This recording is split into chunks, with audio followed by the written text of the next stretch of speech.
Hey guys, welcome back to the channel. It's going to be a quick video on how to recondition your fuel injectors.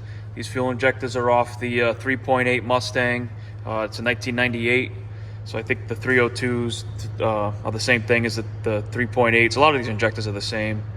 So this is going to be just a quick video on how to replace these baskets over the years. The injectors are still good, but I'll show you what these baskets look like. They're in pretty tough shape. All right, so here's the fuel rail. As you can see, I already got the injectors out. It's pretty straightforward. There's a horseshoe clip that holds these on. You can either pull them straight out or you can slide these clips off the injector. They sit right on here, right in the bottom side. Pop that out and then you can wiggle the injector and get it right out. I do have a injector shop kit that has all the new O-rings, the pintal caps, and as you can see, the baskets. And just to give you an idea, I've got one of these apart right now, and this is the basket. See if I can zoom in on it.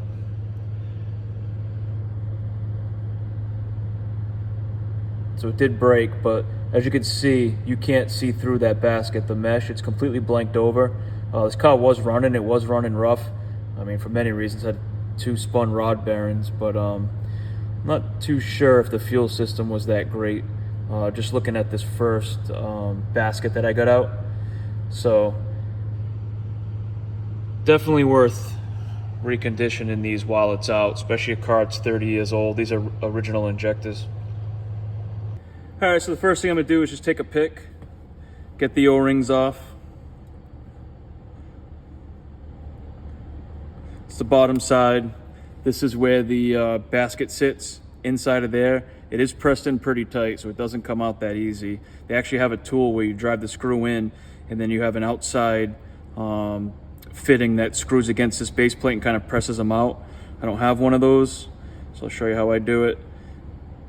So on the other side, take the O-ring off, this little spacer.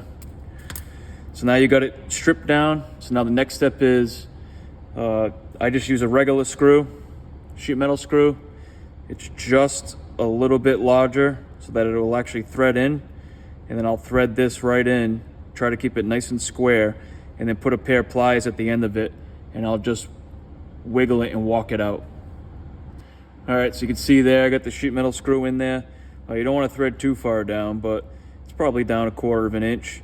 The outside of that basket's just brass, it's soft, so it'll thread very easy. You'll get it down far enough, and then now you can try to walk it out. All right, so I just got a small pair of channel locks.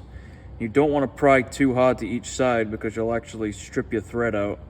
So you just go nice and easy, back and forth. You'll see it start to move. I can actually see a little bit of fuel starting to come around the edges, but nice and easy. And there's your basket. This one's actually in better shape than that first one I pulled out. But that's that. So this injector stripped down.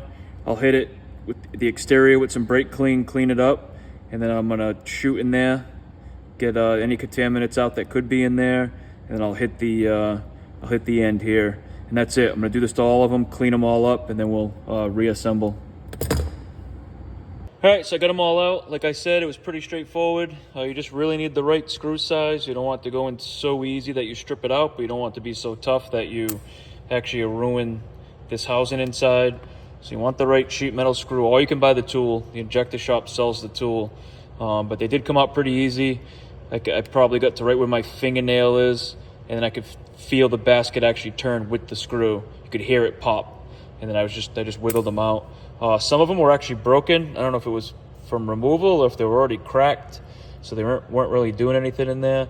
And I only had one that it looked like it was really blanked over, but get a misfire on that cylinder. So next step is to give these a bath, brake clean. That one over there is already done, but I'm going to clean these up real good, blow them out, and then we'll reverse the process.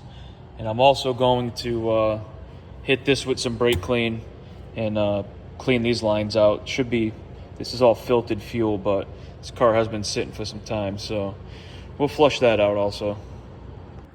Okay, so these guys have all been brake cleaned. I blew them out after. We're ready to assemble, ready to get the baskets in. Do yourself a favor. For one, clean your grubby hands. Could even wear gloves. And two, just for a sanity check, make sure you just grab a light and look down inside, because once that basket's in, whatever's there, it's gonna plug up your injector if there's any crud in there. So take a good little look. Looks good. So I'm just gonna grab a socket. You wanna size the socket to the base of the injector.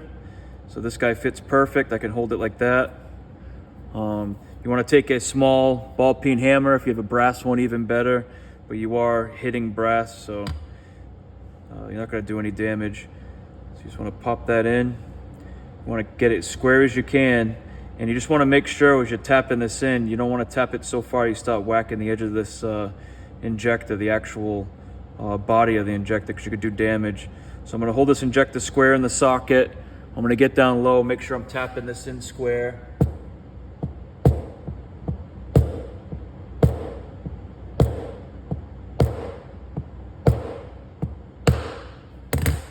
There we are, we're nice and flush. You could actually hear it when it made it up flush. You can see that. And that's it. So we got that basket in. It's nice and clean. We can put our O-ring on. I use a little bit of fuel on the outside of the O-ring when I install them. We get this washer on. Get this other O-ring. And then your pintal cap. And that's that. So this guy's ready to be installed. So I'll finish the other 4 injectors, and like I said, I'll take this rail, I'm gonna flush this rail out, and then I'm gonna install it on the manifold, but we'll be good to go. All right guys, that's a wrap on the fuel injector rebuild. As you can see, I have it in the rail. I flushed this rail out, lightly lubed up the O-rings, slid every injector onto the rail first with the retaining clips, and then I set it down onto the manifold. Barely had to push down. They slid right in. I didn't have to force them down. So if this video helps you, if you like what you see, think about subscribing. It'll help me tremendously, and give it a thumbs up. Thanks guys. I'll see you in the next one.